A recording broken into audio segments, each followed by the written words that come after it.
come in. How nice of you to call. For Mr. Tarl, isn't it? I've been expecting you.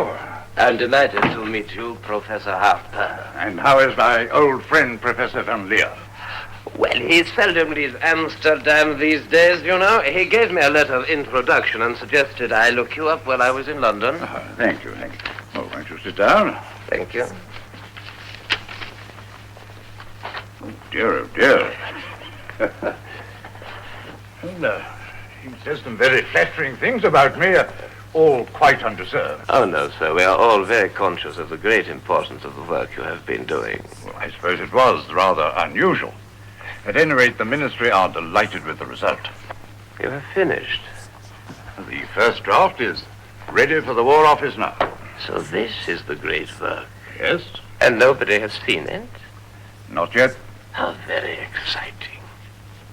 This has really been a solo effort on your part, Professor. No scientist works alone, as you must know, Mr. Tull. I've called in various specialists for their advice. For instance, I'm most indebted to Mr. Peter Brady. The Invisible Man. A first-class scientific brain.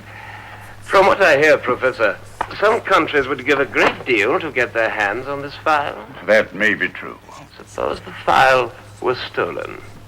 It would be of little use to any ordinary thief. I wasn't thinking of an ordinary thief. You don't understand. What are you doing, Mr. Tull? Give that back. I shall call the police.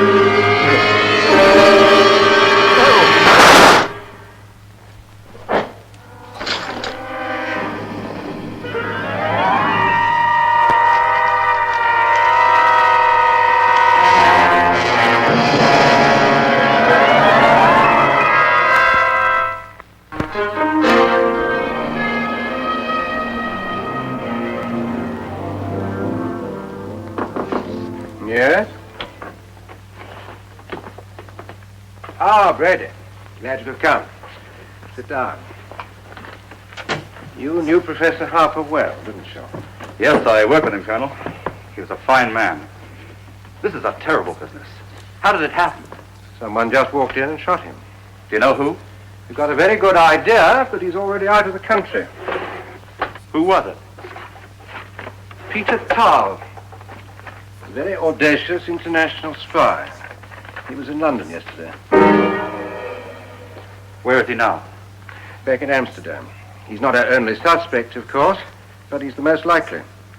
And if he has a copy of the professor's draft, we're in real trouble. You did some of the calculations, didn't you? That's so. Would you recognize your work? Well, of course. Listen, Brady, we know you're a busy man, but we want you to make the trip to Amsterdam. What's the idea? Tarl's a very experienced operator. He may switch documents. If our agent in Holland can get hold of them, we want you to inspect them. Your job is to say if they're genuine or not. Well, yes, Colonel, I can do that. Fine. Our agent's already at work. Can you drop everything and leave at once? In a case like this, I don't have any option. There's a plane leaving on the hour. Travel in your invisible clothes. Nobody must know that you've left the country. Right.